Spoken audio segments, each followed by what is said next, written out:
Okay, two down, two to go in vlogs of comic book shows this week. This week's episode of Agent Carter, really more so than any episode prior to this, really, really shines some light on how everything is tying together. Because really all of the episodes prior to this, granted there haven't really been that many, but the episodes prior to this have really been just sort of Peggy and Jarvis grasping at straws and following up on this lead, and this lead basically leads to an episodic plot. But this episode, more so than the others, really showed us how everything is coming together and how all of these plot lines are connected, and really shining some light on this Leviathan organization and blah blah blah.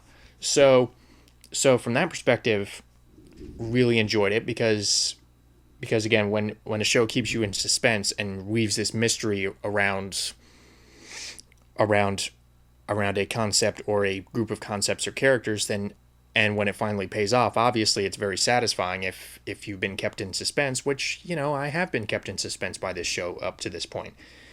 And in addition, the whole Peggy fugitive arc. Now, a character being branded a fugitive when he or she is really innocent is really nothing new, and I was really looking for ways that they would inject something new into this episode with that particular plot line. And they're really, on paper, they don't really do anything new with it, because basically everything they do with it we've seen before. But the way that they execute certain, I don't want to say tropes, but certain elements that are typically found in these types of stories, them finding a compatriot who helps them escape from the police at one point, or them narrowly escaping the police multiple times and having to go on the run from a certain location. And so from that standpoint, they did these elements fairly well, and that actually brings me to probably one of Lindsay Fonseca's best moments in this show thus far. She of course being the actress who plays Angie the Waitress.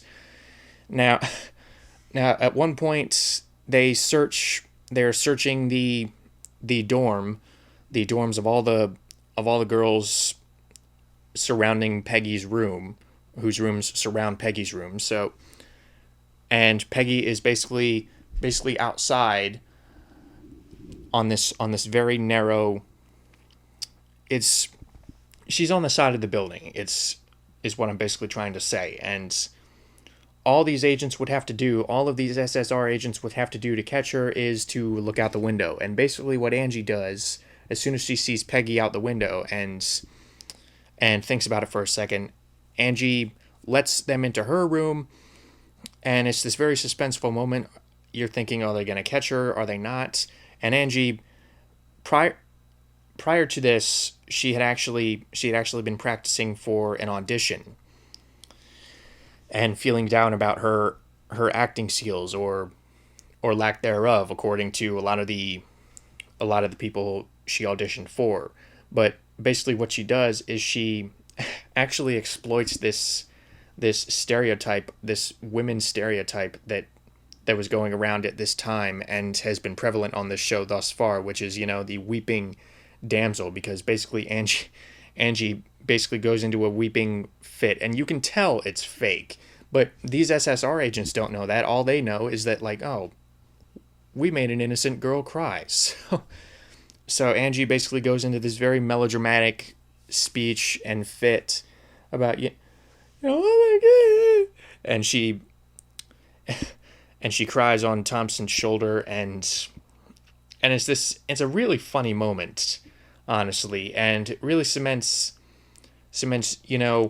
a very believable friendship that has come about between Peggy and Angie at this point, and Angie finally knowing at least a portion of the truth. So really liked that moment. That was a really cool moment, how they basically took this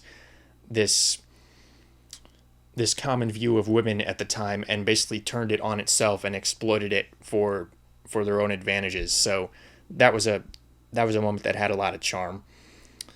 And in addition to that, Bridget Reagan gets more to do, in the sense that she plays essentially the primordial Black Widow, is basically what she plays. She's a member of Leviathan, presumably, And it turns out the Russian scientist that they rescued last time is actually a member of Leviathan, which I have to admit I did not see that coming.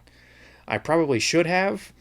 Maybe I wasn't on my A game, maybe I was tired, or maybe I'm just being very arrogant in my own abilities at this point, but basically how the scene is set up is the Russian guy is talking to the chief, and it's in the office, and the Russian guy basically opens the window, and basically on the opposite, in a building opposite to theirs, you see Bridget Reagan's character basically line up a sniper rifle, and it looks like now what I thought they were going to do is since she is obviously a villain, or a more villainous character on the show, what you could easily assume, and what I assumed, is, she was going to take out the Russian scientist before he could spill any details on Leviathan and jeopardize their plans. But as it turns out, she was using the sniper to actually get a close-up view of what this Russian scientist was doing at the window, and basically he started tapping his fingers on the side of the window, on the bottom of the window, and it was like this code, because she started writing stuff down, and to find out he is in league, and the way that they did that reveal, I was actually, oh, okay, well, you certainly threw me for a loop. Good job, Agent Carter.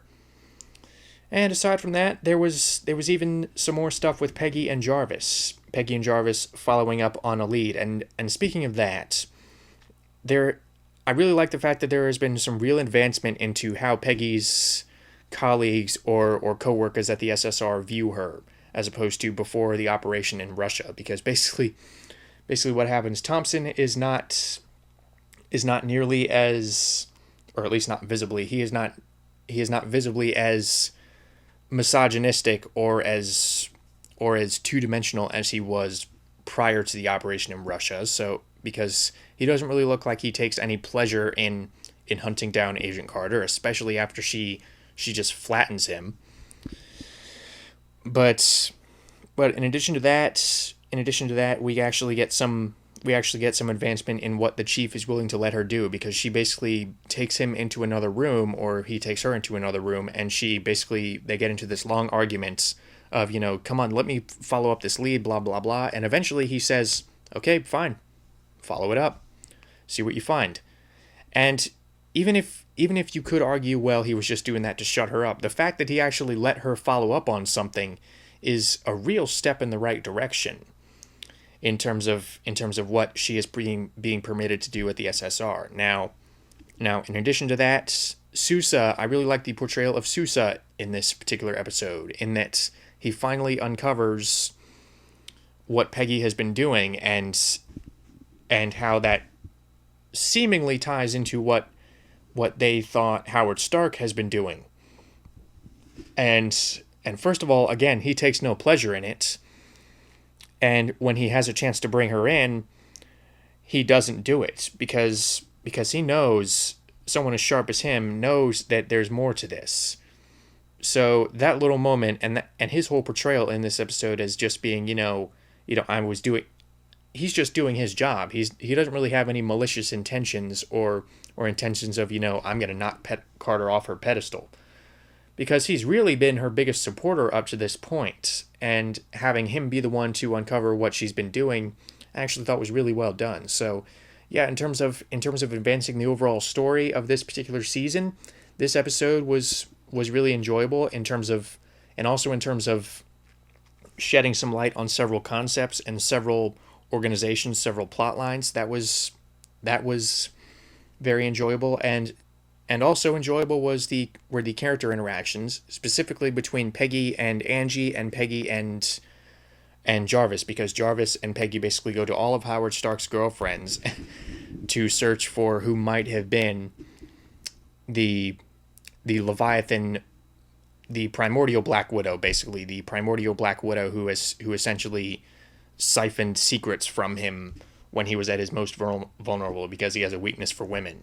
So the fact that they were going to all of his old girlfriends and bringing up what must have been a very irritating subject, Howard Stark, and Jarvis taking all of the abuse was pretty cute. It was, you could see where it was going, and I see where this is going. It's going to be a montage of him getting slapped. But with that said, they still did it well. I was still laughing. However, what I thought didn't work was the whole hypnotism, because the Russian guy basically extorts information out of the SSR agents by, talking very slowly and basically hypnotizing them, because he does this thing with his ring where he kind of strokes his ring, and he was like, I want you to concentrate on my voice. I want you to concentrate on how you can show your wife that you can be a good husband. And basically doing that, and I was thinking, okay, that's a little too silly. Even in the Marvel Cinematic Universe, that was a little too silly. I get the sense that while writing that, the writers were basically saying, we have to get this Russian scientist from point A to point B to advance the plot.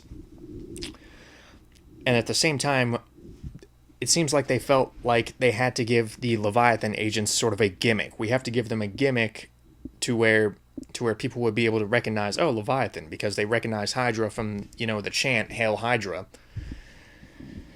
So it just felt a little forced, to be honest, and it lacked credibility. Even lowering my credibility standards to that of a comic book adaptation, it still lacked credibility. So, aside from that, this episode was enjoyable.